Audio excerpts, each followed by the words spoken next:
Vamos agora à leitura do nosso Evangelho. O capítulo é o 3. Há muitas moradas na casa de meu Pai.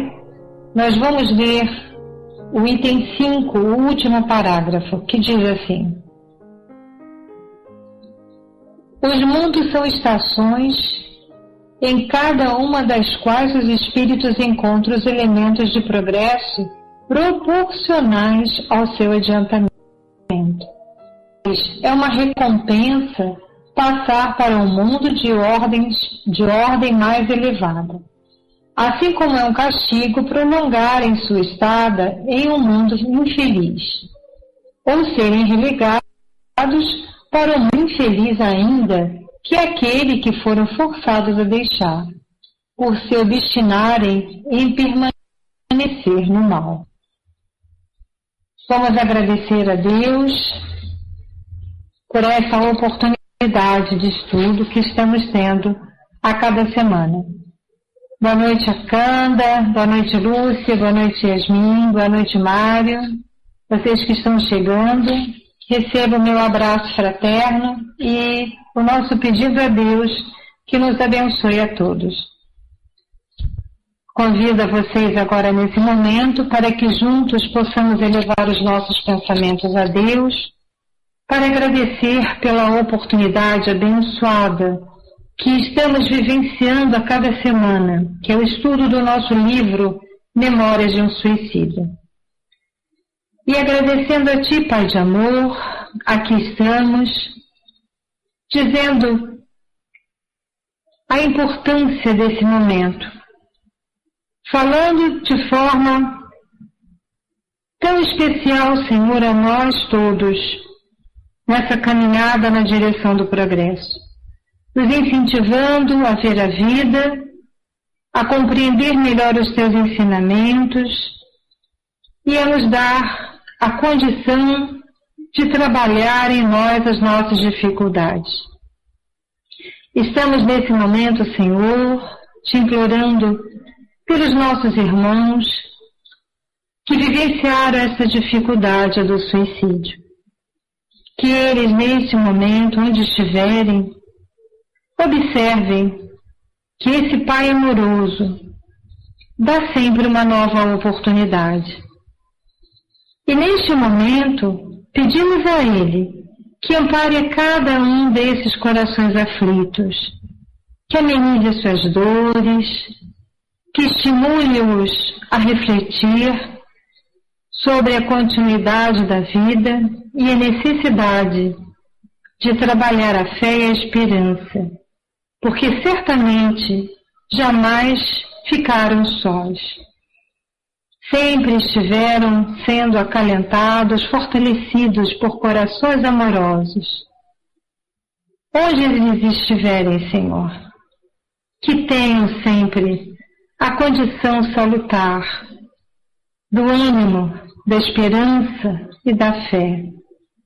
E quanto a nós, Senhor, que aqui estamos, te pedimos que abençoe este momento, que nos ajude a compreender melhor a palavra amiga do nosso companheiro, que para nós será tão importante, porque ele nos auxiliará no raciocínio deste livro. Pedimos a Deus que o abençoe, o nosso irmão Mário, que abençoe a cada um de nós que aqui estamos encarnados ou desencarnados, e que de forma especial acalente os nossos irmãos que estão vivenciando esse momento de dificuldade, por invigilância e fragilidade em um momento de suas vidas, eles se permitiram sair daqui pelas portas do suicídio. Que Deus tenha misericórdia de todos eles e de todos nós.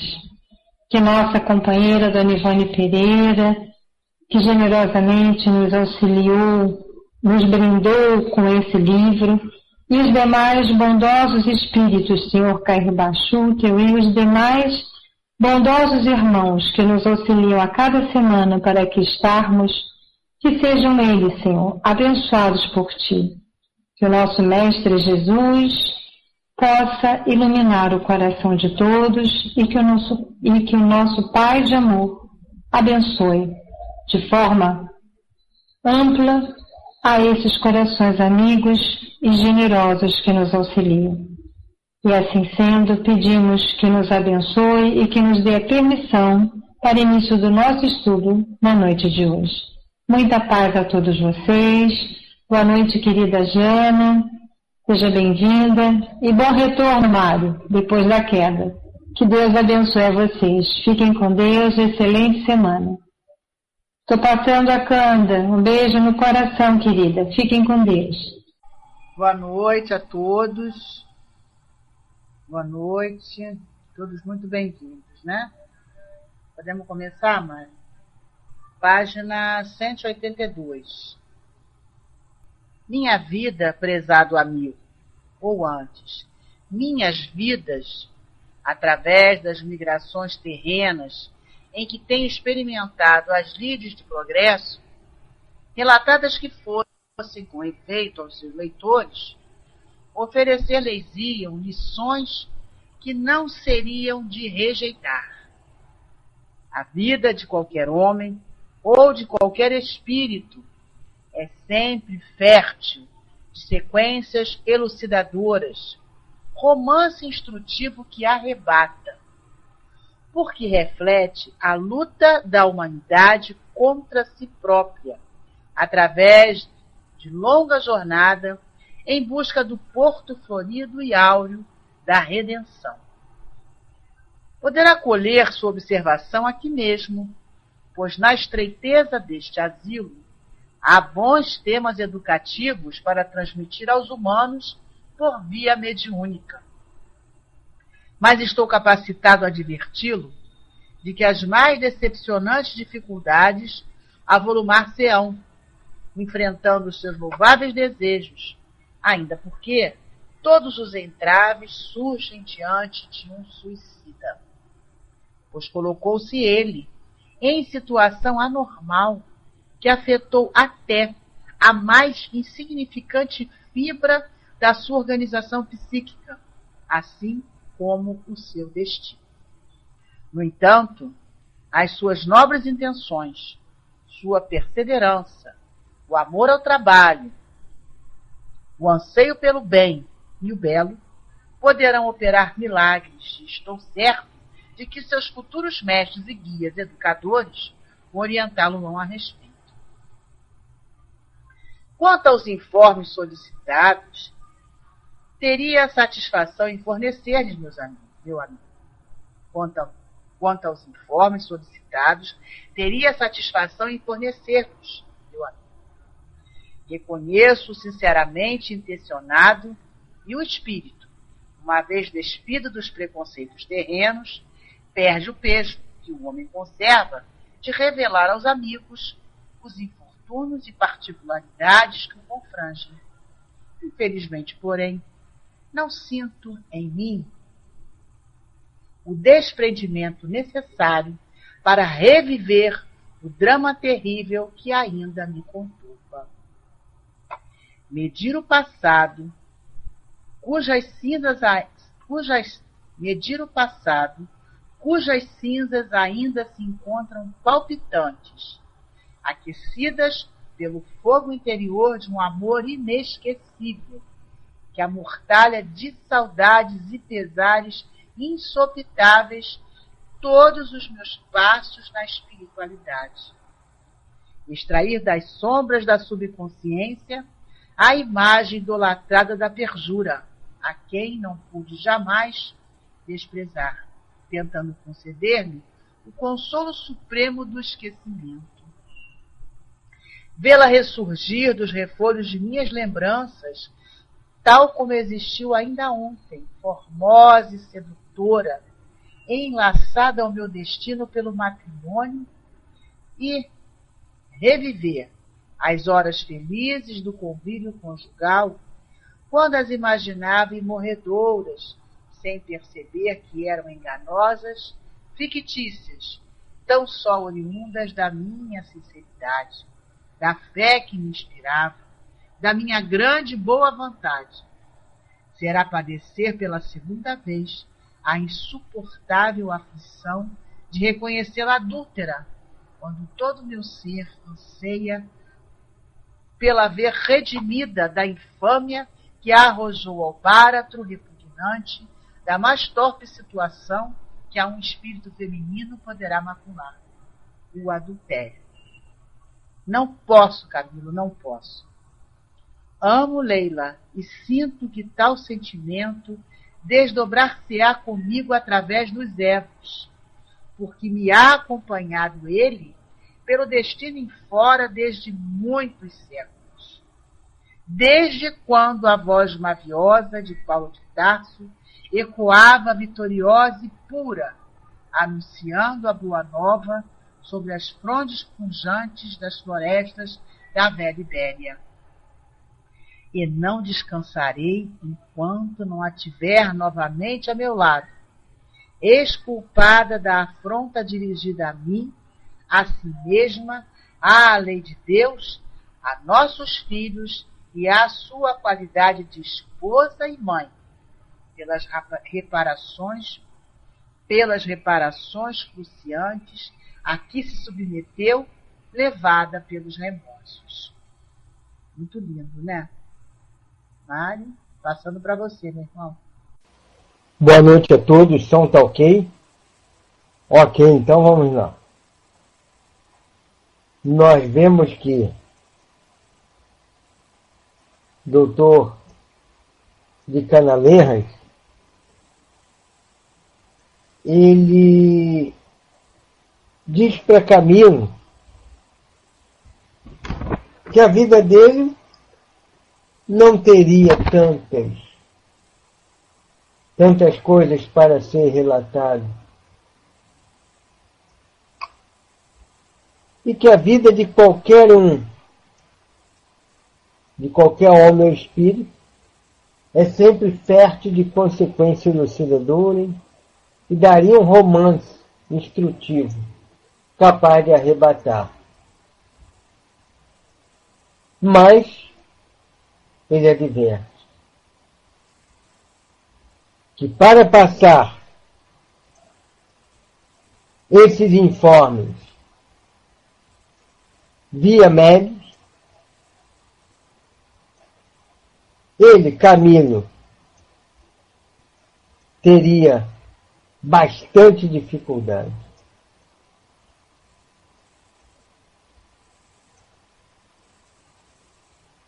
Até porque, como suicida, ele tinha afetado a sua organização psíquica e, como tal,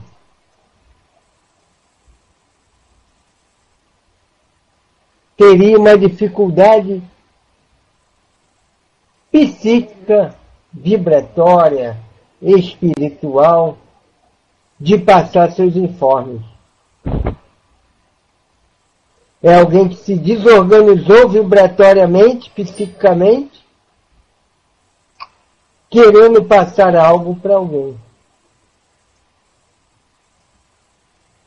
Quando nós vemos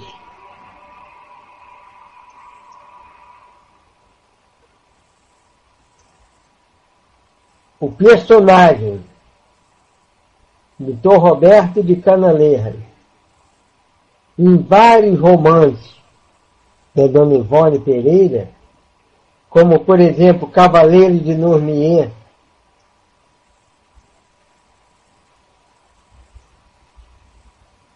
Dramas da Bretanha,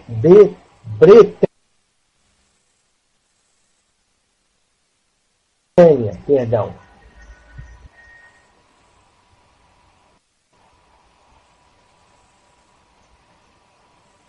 Entre outros, Bretanha, isso.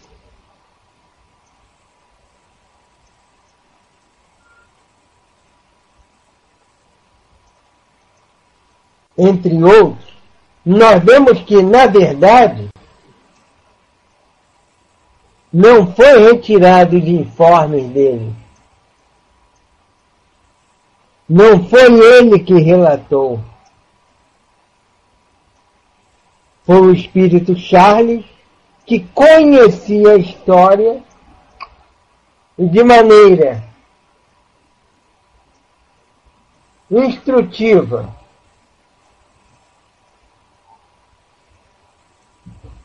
busca trazer essas informações para o nosso enriquecimento, para a nossa elevação.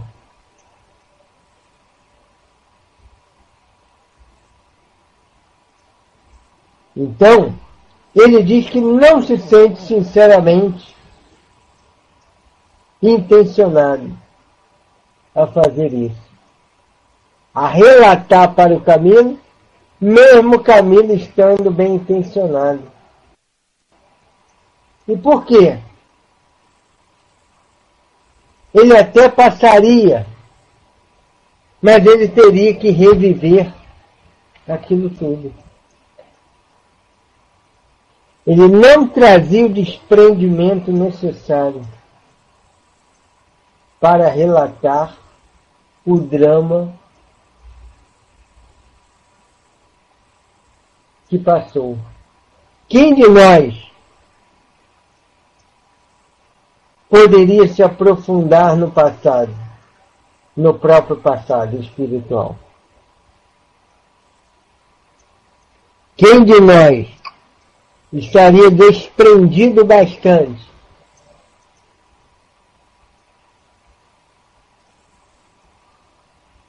para contar acerca das nossas quedas ou das dores que alguém nos causou, sem nos desequilibrarmos?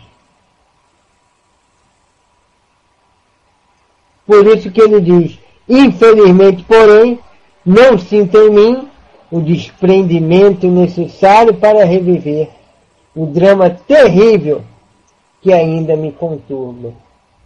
Ele era uma alma ainda conturbada.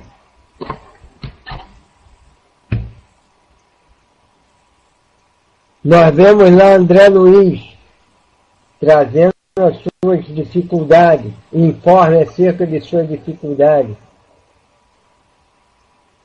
Nós vemos Emmanuel, com o personagem Públio Lentulus, revivendo toda aquela história em que ele preferiu adiar o primeiro minuto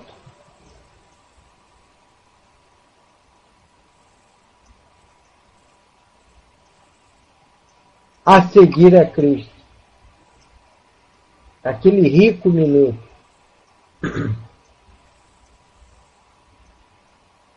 Então seria muito doloroso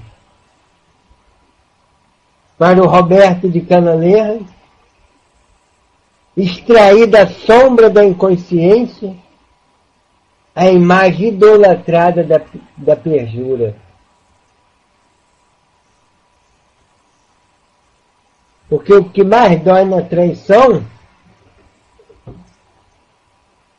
é que o outro não só sofreu a traição, não só se sentiu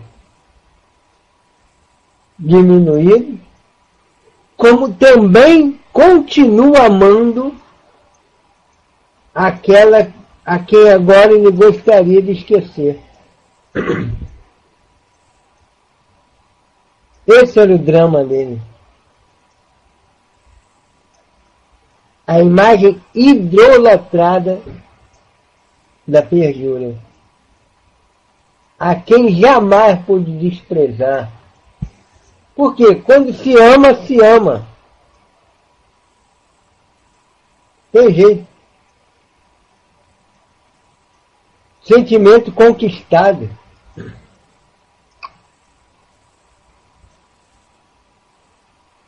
Ele que queria esquecer aquilo tudo.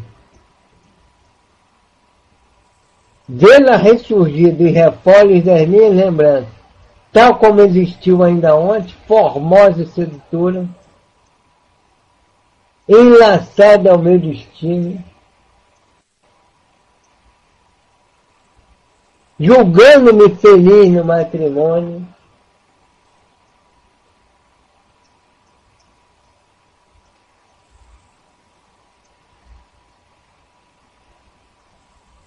reviver tudo isso será sofrer uma segunda vez.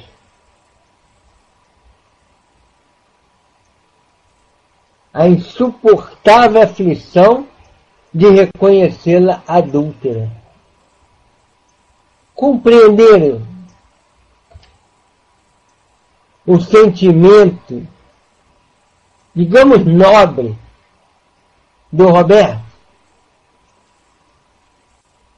Idolatrava tanto ela que seria muito doloroso reconhecer que ela era adúltera, que ela errou.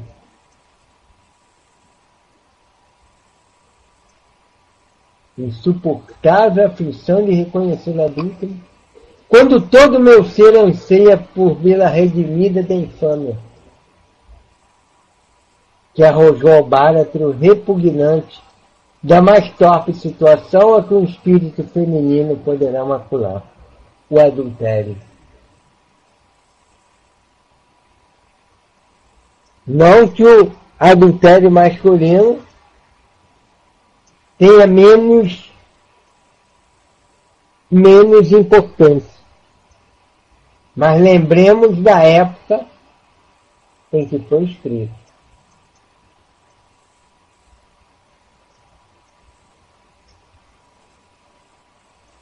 Na época em que isso foi contado,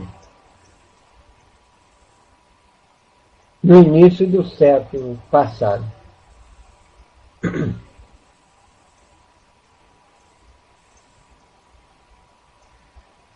Então é conquista, né? Uma vez, nós vimos num programa desse de domingo, televisão, isso já tem uns 20 anos, mais ou menos. Um rapaz que assassinou a esposa. E Luísa nem era nascida ainda.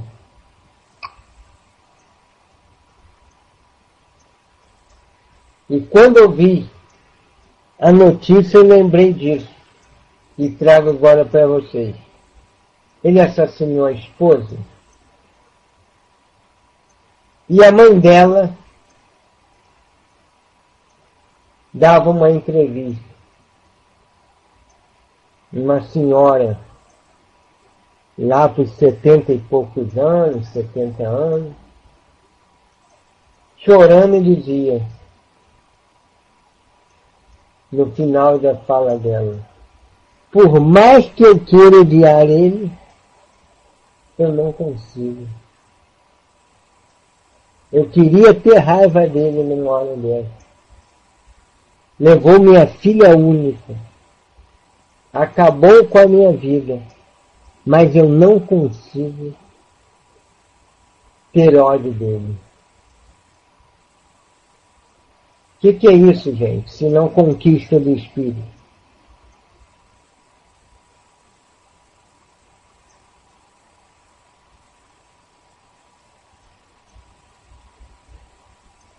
Nem na maior prova que é perder um filho,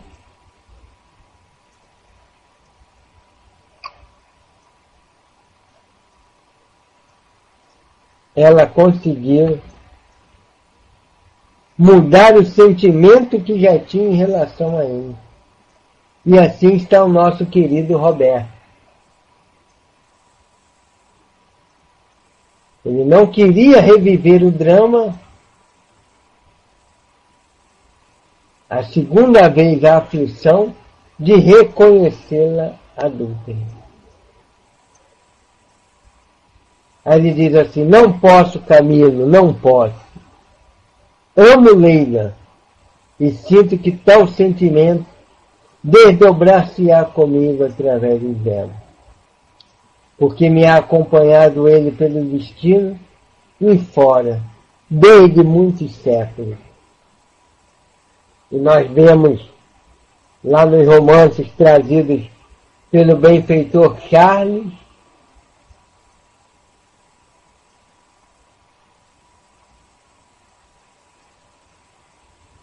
Esses dois espíritos ligados um ao outro, desde a mãe, em queda, em conquista.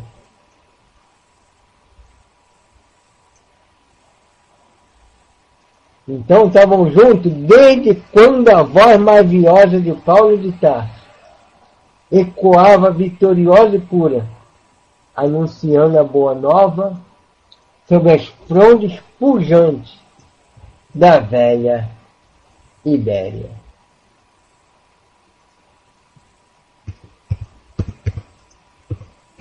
Então já tinha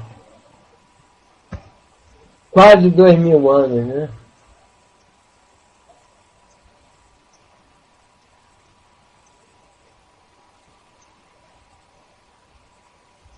Quase 2000 anos. Né? Desde o tempo de Paulo de Tarso.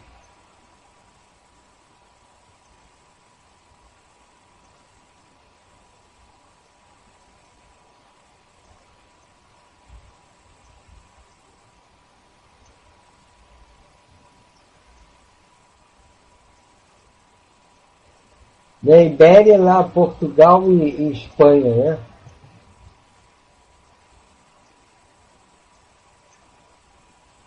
Aí ele diz assim, olha o amor que ele tinha por ela. Ela que fez com que ele fosse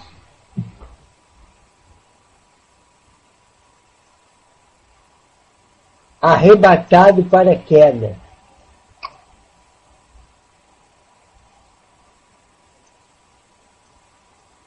Na verdade, ele se permitiu, né, isso. O ato dela apenas foi estopim. Aí ele diz, olha que amor.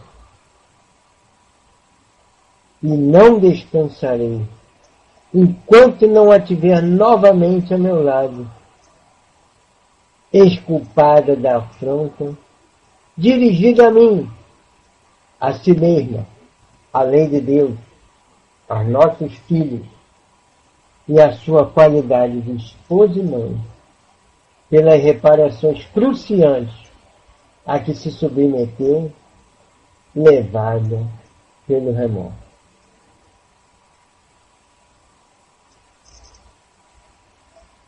Tem uma palestra do Divaldo que ele fala sobre Dona Ivone,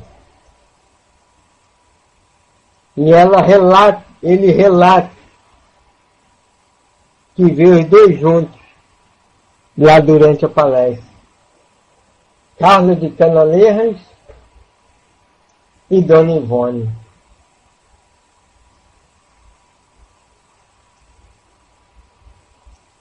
É essa reabilitação que ele conseguiu ver nela, que através da doutrina espírita ela conseguiu se reabilitar.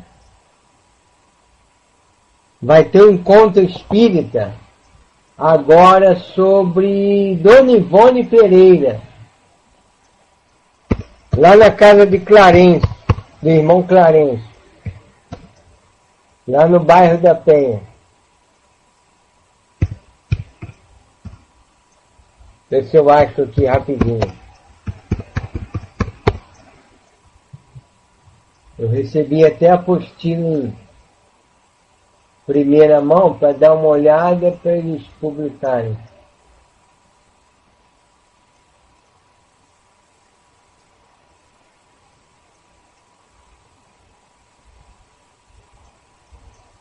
Então, quem puder ir, o tema dado pelo plano espiritual é um tema bastante interessante. Como Ivone se fortalecia para as lutas e provas através do estudo espírita. Muito interessante o tema. Será o 5º encontro espírita sobre a vida e obra de Ivone Pereira, que é um encontro que a gente só vê lá no Clarencio, né? Não tem na casa de Leon Denis ainda, não.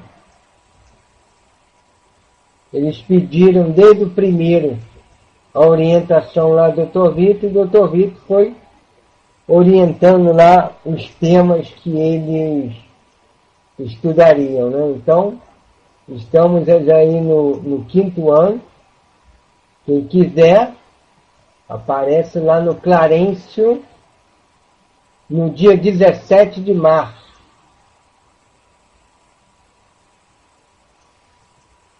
Que é num domingo, tá, gente?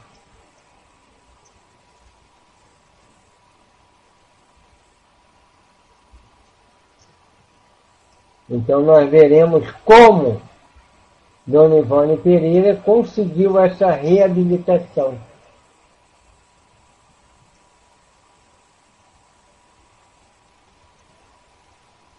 Tá bom, gente? Fica aqui o convite.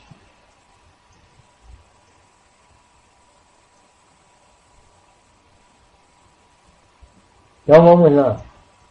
Então ele diz que não descansará enquanto não haver exculpada da afronta dirigida a ele, a si mesma, a lei de Deus e aos nossos filhos. Vamos ler mais um pedaço até evitar desorientá-la. Vamos lá, levanta a mãozinha. Vamos continuar então a leitura, né?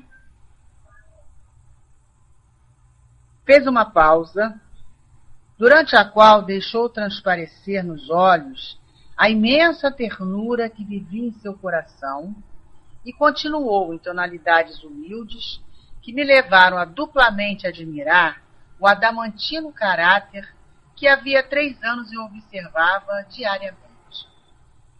Pudesse eu, Camilo, e evitaria as dores da expiação para minha pobre Neila, chamando-a para o meu convívio carinhoso e apagando de nosso entendimento, como outrora tentei, as nódoas do delito com o ósculo do perdão que de há muito, voluntária e de boamente, lhe concedi. Contudo, ela mesma nada quer aceitar de mim antes de ressarcir o próprio débito ao embate das tormentas de uma reencarnação amortalhada nas lágrimas de rijos sofrimentos, a fim de poder considerar-se digna do meu amor e do perdão de Deus. Sua consciência, entenebrecida pelo erro, foi o austero juiz que a julgou e condenou, pois, com a alma chagada pelas dentadas do remorso, apavora-se tanto com o próprio passado e tanto exacra que nada será capaz de mitigar as ardências que a torturam, senão a dor irremediável no sacrifício da expiação terrena. Bem quisera eu aproximar-me dela, refrigerar minhas saudades, falando-lhe pessoalmente, em vigília ou durante o sono, consolando-a, incitando-a à luta pela vitória com os meus protestos de perene amizade.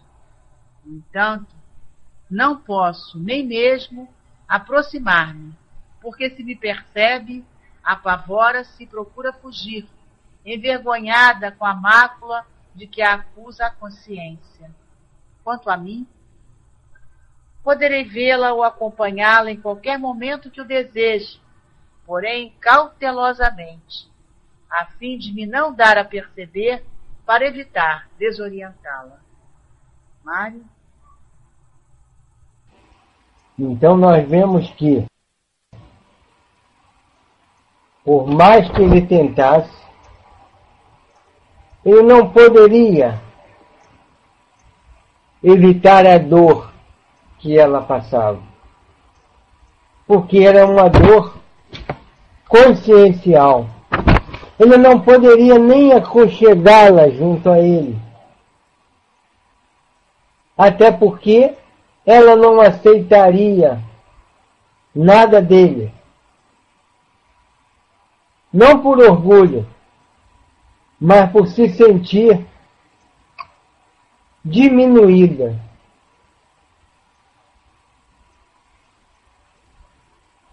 Por se sentir não merecedora de tê-lo em sua companhia. Por quê? Porque a sua própria consciência a acusava. Na verdade, gente, o que ela tinha era o constrangimento. Quem aí já não sofreu constrangimento?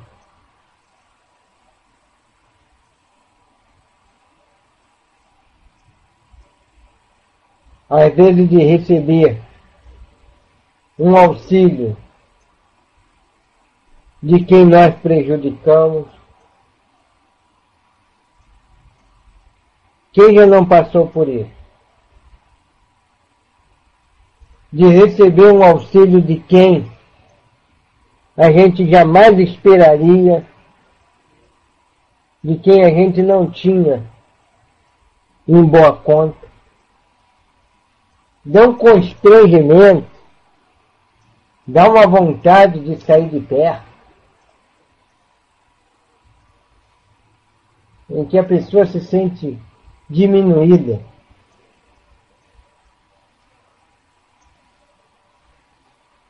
Enquanto ela não me expurgisse isso de dentro dela, pelas lutas, ela não se sentiria feliz. Nem o deixaria aproximar-se dela. Por quê? Por causa desse constrangimento. Sempre quando ela me percebe, ela apavora-se e procura fugir. Porque foi o que desgraçou a vida dela na última encarnação. Foi o adultério, em seguida culminou com o suicídio.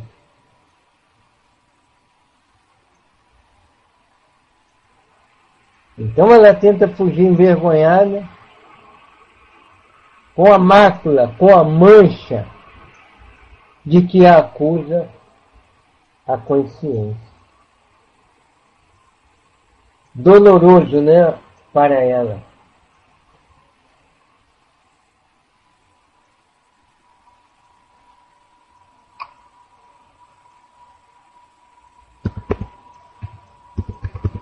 Doloroso para ela.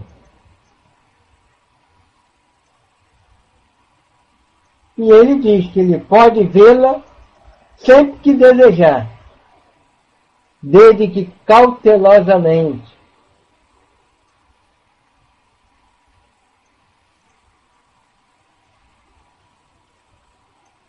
Por quê? Porque se ela o perceber, ela fica desorientada. Vamos parando por aqui. Semana que vem a gente continua nessa palpitante história. Realmente o tema, a Jana está lembrando aqui dos temas lá do encontro da Dona Ivone Pereira. Realmente o tema é muito bom, né?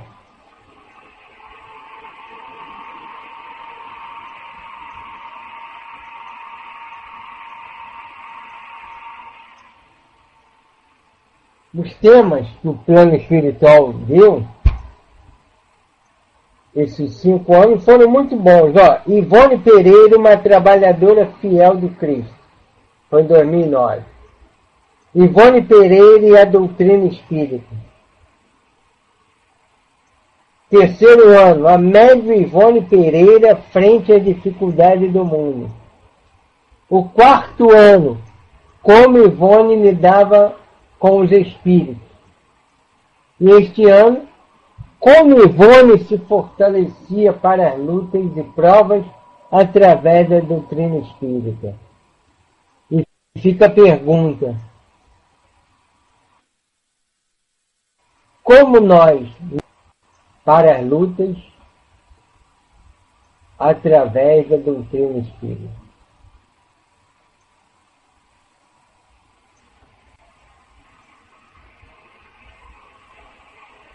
A apostila está muito boa. Lia toda, aprendi muito. Muito bom o trabalho dos companheiros lá do Clarim.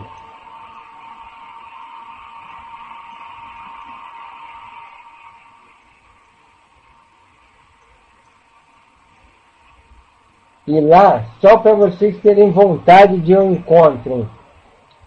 E falando aí da Leila, né? O espírito Bittencourt Sampaio, que foi também trabalhador da FEB, trabalhador aí da primeira hora do espiritismo no Brasil. Bittencourt Sampaio fala assim para ela: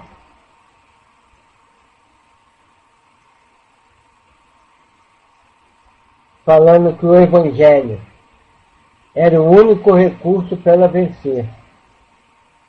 É o único recurso que terá para poder vencer.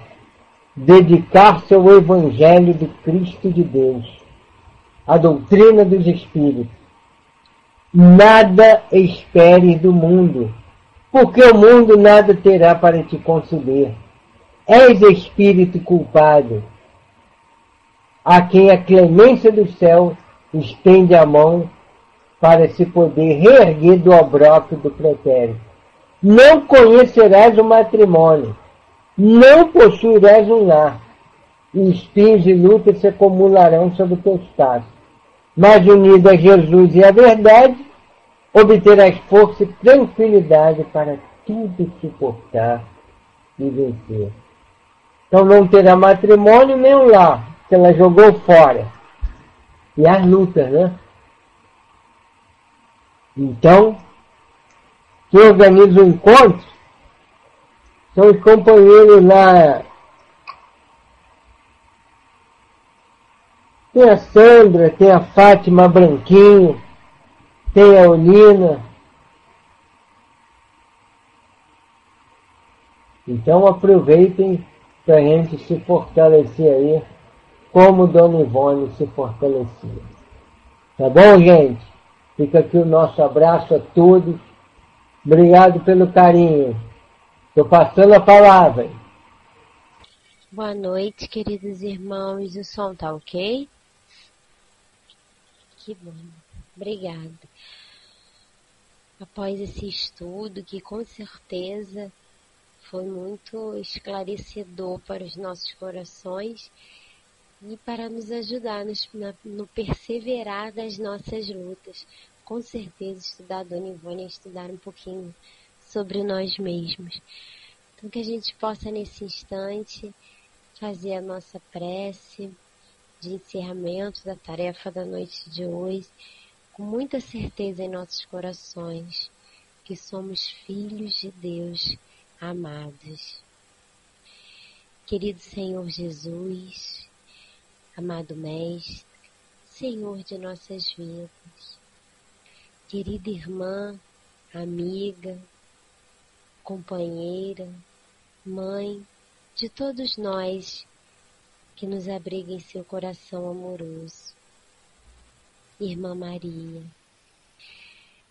agradecemos com a profundidade de nossas almas, com o sentimento maior de conquista do amor que já possuímos, a abençoada oportunidade da doutrina espírita em nossas vidas, que conscientiza-nos de nossa imortalidade de almas que somos, que fortalece-nos a cada estudo, a cada encontro com a experiência uns dos outros, na certeza que o amor sempre, sempre cobrirá a multidão de nossos pecados.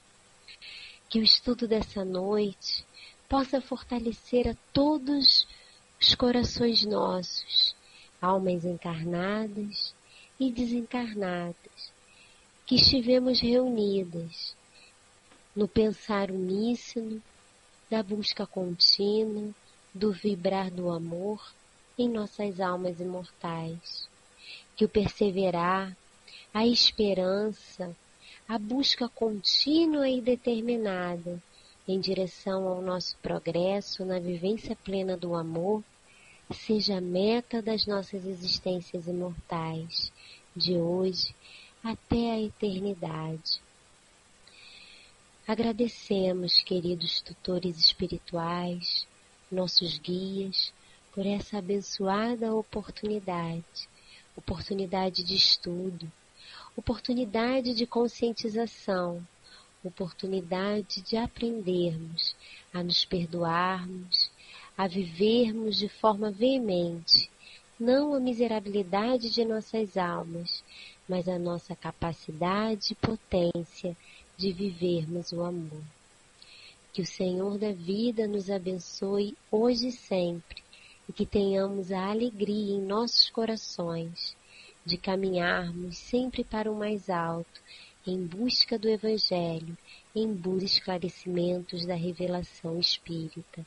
Que assim seja, graças a Deus. Estou liberando o microfone. Boa noite. Que Deus a todos abençoe em seus lares nessa noite. O momento que todos nós estamos passando, já tivemos ocasião de lhes dizer, é de extremas dificuldades, precisando o homem trazer alicerçado no seu espírito a noção do serviço a cumprir, do dever que precisa ser levado adiante, do bem que precisa ser implantado, mas que esta implantação não signifique alguma coisa de pouco prático, ao contrário, seja uma coisa claramente, objetivamente prática, a fim de que vocês possam ter um resultado real naquilo que fazem.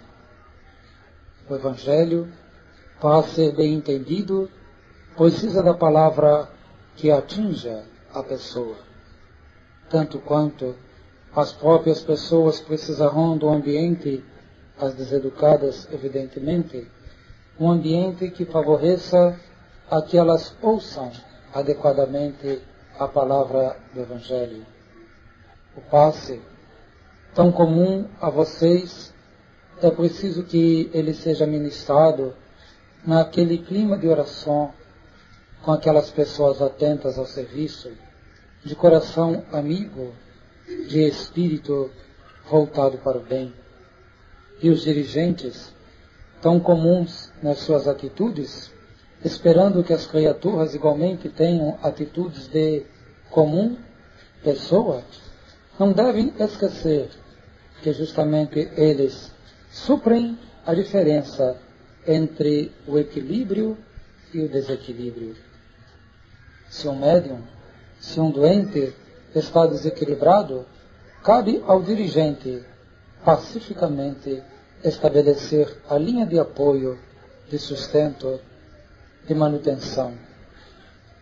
Por outro lado, vocês médiuns, é preciso que haja não só o sentido do serviço que está sendo feito, mas o sentido de compreensão que todos estamos diante de extremas dificuldades, cabendo a vocês igualmente uma cota parte na manutenção do equilíbrio, sustentando a compreensão, mantendo o amor,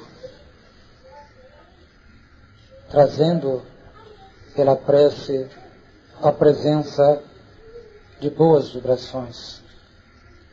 Que vocês, auxiliares, não se esqueçam que vocês em maior número, muitas vezes pela deseducação, atraem problemas graves de indisciplina, na motivação ou na atitude de descoordenação daquilo que fazem. Todos nós somos responsáveis, todos precisamos uns dos outros, todos precisamos ter noção do que se faz, sentido de tarefa coletiva. Ninguém faz um serviço isoladamente. Ao contrário, toda tarefa tem repercussão no trabalho dos outros. Tenho essa noção, tenho esse senso. Deus fique com todos.